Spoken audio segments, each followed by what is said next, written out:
नमस्कार।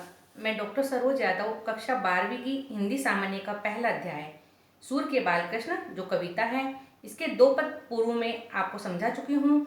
आज इस कविता का अंतिम व तीसरा पद आपको समझा रही हूँ। सूर के बालकृष्ण सूरदास ने लिखा है। यह पद सूर सागर के मथुरा गमन प्रसंग से लिया गया है। इस पद में यह बताया है कि जब बालक कृष्ण मथुरा चले जाते हैं तब माता यशोदा देवकी को पथिक के माध्यम से संदेश भेजती हैं और वह कहती हैं कि संदेशो देवकी सो कहियो, हे पथिक तुम मेरा संदेश देवकी से कहना। हो तो धाई तिहारे सुत की मया करत ही रही हो, कि वैसे तो मैं तुम्हारे सुत यानी बेटे की धाय हूँ, तुम उससे मया यानी ममता करती रहना। अर्थात तुमने कृष्ण को जन्म दिया है, मैंने तो केवल उसका पालन पोषण किया है, मैं तो केवल उसकी धाय हूँ और पर तुम उससे ममता करती रहना। जद्यपि तेव तुम जानते उनकी, यद्यपि तेव यानी आदत स्वभाव, यद्यपि तुम उनकी आदत जानती हो, तहु मोही कहीं आवे तो भी मुझे कहना पड़ रहा है कि प्रात हो मेरे लाड लड़िनते माखन रोटी भावे, कि प्रातः सुबह मेरे कृष्ण को मेरे लाडले को माखन रोटी खाना बहुत अच्छा लगता है। आगे वो कहती हैं कि वे नहाने में बहुत परेशान करता है, तो तेल उपटुन अरु तातो जल ताही देखी भजी जाते। वह तेल उपटन और तातो जल गरम जल को देखकर भजी जाते भाग जाते हैं। उपटन यानी तेल, हल्दी और बेसन का मिश्रण।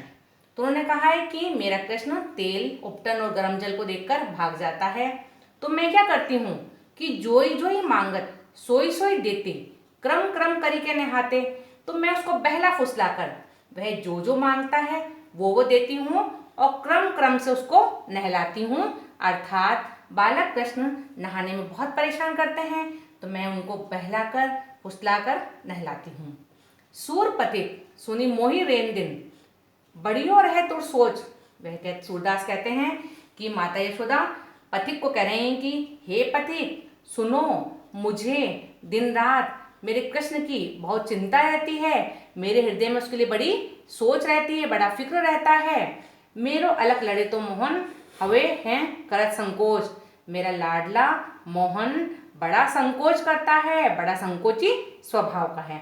फिर से देखिए, माता यशोदा देवकी को संदेशा भिजवाते हुए कहती हैं कि संदेशो देवकी सो कहियो, हे पथिक मेरा संदेश देवकी को कहना कि मैं तो तुम्हारे बेटे की धाय हूँ, तुम उससे ममता करती रहना। तुमने उसे जन्म दिया है, मैंने केवल पालन पोषण किया है, मैं केवल पालन पोषण करने वाली तुम्हारे बेटे की धाय हूँ, पर तुम उसे ममता करते रहना।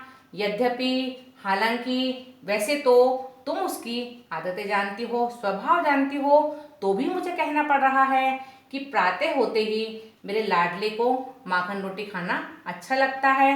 वह नहाने में बहुत परेशान करता है, तेल उपटन और गरम जल देखकर भाग जाता है। फिर जो जो वो मांगता है वो मैं उसको देती हूँ। इस प्रकार क्रम क्रम से मैं उसको नहलाती हूँ, अर्थात उसको बहला फुसलाकर मैं नहलाती हूँ।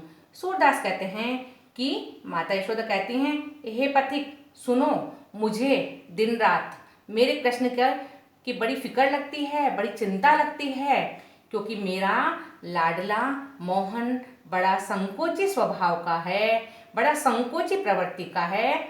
इस प्रकार से इस पद में माता यशोदा की चिंता को व्यक्त किया है।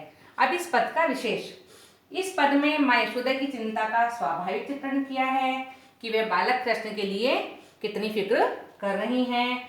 ब्रज भाषा है और इसमें जोई जोई सोई सोई क्रम क्रम में पुनरुक्ति प्रकाश अलंकार है। यहाँ एक ही शब्द की आवृत्ति 2 बार हुई है, अतः यहाँ पर पुनरुक्ति प्रकाश अलंकार है। धन्यवाद।